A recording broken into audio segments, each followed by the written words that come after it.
ನೋಡ್ರಿ, ನಮ್ಮ ಕತೆ ಬೇರೆಯವರಿಗೆ ಕಹಿ, ಬೇರೆಯವರ ಕತೆ ನಮಗೆ ಕಹಿ. ಇಬ್ಬರಿಗೂ ಒಪ್ಪಿಗೆ ಆಗೋ ಕತೆ ಈ ಬದುಕಿನಲ್ಲಿ ಕೋಹಿ ನಹಿ. ಹೌದಲ್ವಾ ಹೇಳಿ?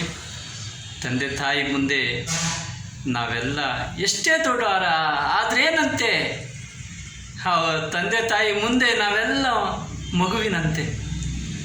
ಹೌದು ರೀ. ಅವ್ರ ಬಗ್ಗೆ ಮಾತಾಡೋದೇ ಒಂಥರ ಖುಷಿಯಾದ ವಿಚಾರ. ಹೀಗೆ ರೀ, ನಾನಂತೂ ಸದಾ ಬೀದಿಲೇ ಆಡ್ತಾಯಿದ್ದೆ. ಭಾಳ ಹುಡುಗರು ನನಗೆ ಯಾವಾಗಲೂ ಜೊತೆ ಇರೋದು, ಎಲ್ಲಿಂದ ಎಲ್ಲಿ ಹೋದ್ರೂ ಅಲ್ಲೇ. ಆ ಬೀದಿಲೆಲ್ಲ ಇರೋರೆಲ್ಲ ನಮಗೆ ಫ್ರೆಂಡ್ಸು. ಆಮೇಲೆ ಯಾರೂ ಬೈತಾ ಇರಲಿಲ್ಲ. ನಾನೆಲ್ಲ ಆ ಬೀದಿಗೆ ಮುದ್ದಿನ ಕುಳ್ಳ ಆ ಕುಯ್ಯ ಅಂತ ಇದ್ದ. ಆ ಕುಯ್ಯ ರಮೇಶ, ಸೆಕ್ರೆಟ್ರಿ ಮಗ ರಮೇಶ, ಅವ್ರ ಮನೆ ಮೂರ್ತಿ, ಲೋಕಿ, ಪ್ರಶಾಂತ ಎಲ್ಲಾದರೂ. ಆಮೇಲೆ ಪುಟ್ಟಪ್ಪವ್ರ ಮಗ ಶಶಿ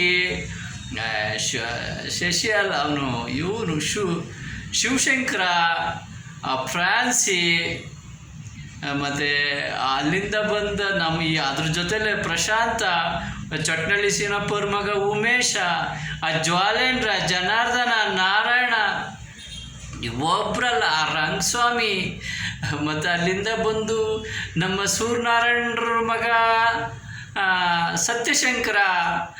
ಆಮೇಲೆ ಅವರು ಬಾಮೈದ್ದರು, ಅವರು ಲೋಕಿ, ಪ್ರಶಾಂತ. ಆಮೇಲೆ ನಮ್ಮ ಕಡಿಪುಡಿ ಮೇಷ್ಟ್ರ ಮಗ ಪ್ರಾಣೇಶ, ಆ ರಾಜಣ್ಣ, ಈಗ ಕ್ಯಾಸಂದ್ರದಲ್ಲಿದ್ದಾನೆ ಆ ರಾಜಣ್ಣ, ಯಾವಾಗಲೂ ಕೆಂಪಣ್ಣ, ಜಿಲಾನಿ, ಯಾವಾಗಲೂ ಆಡೋದೇ ಬೀದಿಲೇ ಆಡೋದು. ಬರೀ ಗೋಲಿ, ಗೆಜ್ಜೆ, ಇಸ್ಪೀಟು, ಅದು ಇದು ಆಟ ಆಡಿಕೊಂಡು ಬಾಳ್ನಲ್ಲಿ ಜವಾಬ್ದಾರಿನೇ ಇಲ್ದಂಗೆ ನಡ್ಕೊಂಡ್ಬಿಟ್ಟೆ.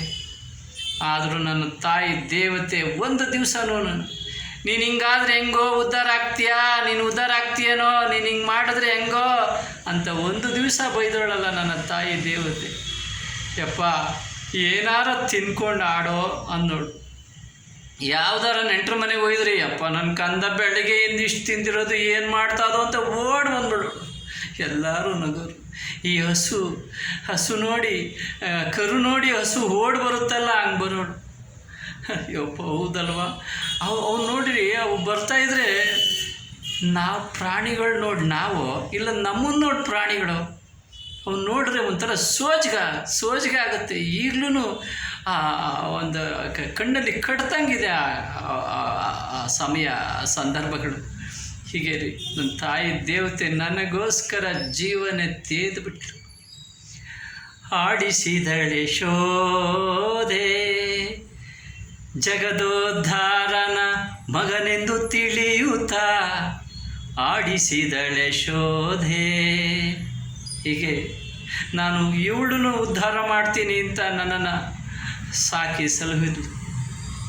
ಹಬ್ಬ, ಅಯ್ಯೋ, ಅಂಥ ಮಹಿಮಾಮೃತಗಳು. ನಾನಂದರೆ ಜೀವನೇ ಬಿಟ್ಬಿಟ್ರು. ನನಗೋಸ್ಕರ ಭಾಳ ಕಷ್ಟಪಟ್ಟೆ. ನಾನೊಂದು ದಿವಸ ಆ ಸಿರಸ್ದಾರಿದ್ರು, ಅವರು ಮಾಗಡಿಗೆ ಟ್ರಾನ್ಸ್ಫರ್ ಆದರು. ಅವ್ರ ಮನೇಲಿ ಟ್ರಾನ್ಸ್ಫರ್ ಆಗಬೇಕಾದ್ರೆ ಕಡಲೆಬೀಜ, ಹುರಿದ ಕಡಲೆಬೀಜ 4-5 ಪ್ಯಾಕೆಟ್ ಇತ್ತು. ಒಂದು ಪ್ಯಾಕೆಟ್ ನಾನು ತಾಂಬಿಟ್ಟು ಅರ್ಧ ತಿಂದ್ಬಿಟ್ಟು ಇನ್ನರ್ಧ ನನ್ನ ಮಗುನ ಬ್ಯಾಗಲ್ಲಿ ಇಕ್ಬಿಟ್ಟೆ. ಅವ್ರಿಗೆ ಗೊತ್ತಾಗೋಯ್ತು ಹಿಂಗೆ ಅಂತ. ನಂಜಮ್ಮ ಕೇಳಿದ್ರೆ ಕೊಡ್ತಾ ಇರಲಿವನೇ, ನಾನು ನಿನ್ನನ್ನು ಭಾರಿ ನಂಬಿದ್ದೆ ಕಣೆ, ಈ ಥರ ತಗತಿ ಅಂತ ನಾನು ನಿಂಗೆ ಗೊತ್ತೇ ಇರಲಿಲ್ಲ ಕಣೆ ಅಂತ ಭಾಳ ಬೈದ್ಬಿಟ್ರು. ನಮ್ಮವ್ವ ಸುಮ್ಮನೆ ಆಗ್ಬಿಟ್ರು. ಯಾಕವ್ವ ಸುಮ್ಮನೆ ಅದೇ ಅಂದರೆ, ಯಪ್ಪ ಮಕ್ಳಿಗೆ ಹೊಡೆದು ಬಿಡ್ತಾರೆ, ಈಗಲೇ ಕಳ್ತನದ ಬುದ್ಧಿ ಕಲ್ತಿದ್ಯಾ ಅಂತ, ನಿನಗೆ ಹೊಡಿತಾರೆ ಅಂತ ಸುಮ್ಮನೆ ಆಗ್ಬಿಟ್ಟೆ ಕಣೋ. ಹೀಗೆ ನನಗೆ ಹೊಡಿತಾಳೆ ಅಂತ ಅವಳು ಕಷ್ಟ ಅನುಭವಿಸ್ಕೊಂಡ್ರು. ಹೀಗೇನೆ ನೋಡ್ರಿ, ಭಾಳ ಒಂದು ಹಸಿ ಅಲ್ಲ, ದೇವರು ಹಾಗೆ ಕಷ್ಟ ಕೊಟ್ಟುಬಿಟ್ಟ ಅವಳಿಗೆ. ಹರತನ್ನ ಭಕ್ತರ ತಿರಿವಂತೆ ಮಾಡುವ, ಹರಿದು ನೋಡುವ ಕಬ್ಬಿನ ಜಲ್ಲೆಯಂತೆ ಪುಟ ಬಿಟ್ಟು ನೋಡುವ ಚಿನ್ನದಂತೆ, ತೇದು ನೋಡುವ ಶ್ರೀಗಂಧದಂತೆ, ಎದರದೆ ಜಗ್ಗದೆ ಇದ್ದೊಡೆ ಕೈ ಪಿಡಿದೆತ್ತುವ ನಮ್ಮ ಸೋಮನಾಥ, ಅರತನ್ನ ಭಕ್ತರ ತಿರಿವಂತೆ ಮಾಡುವ. ಹೀಗೆ ಅಷ್ಟೇ ಕಷ್ಟ ಕೊಟ್ಟರು. ಅತ್ಯಂತ ಗಟ್ಟಿ ಜೀವ ರೀ, ಅಷ್ಟೇ ಅನುಭವಿಸಿ ನಗನಗ್ತಾ ಬದುಕಿದ್ಲು, ಅಂಥ ಗಟ್ಟಿ ಜೀವ. ಆ ಕರುಣಾ ಹೃದಯ ನನ್ನ ಕೈಯಲ್ಲಂತೂ ಮರೆಯೋದಕ್ಕೆ ಆಗೋದಿಲ್ಲ. ಆ ಕರುಣಾಮೂರ್ತಿ ಅವಳು.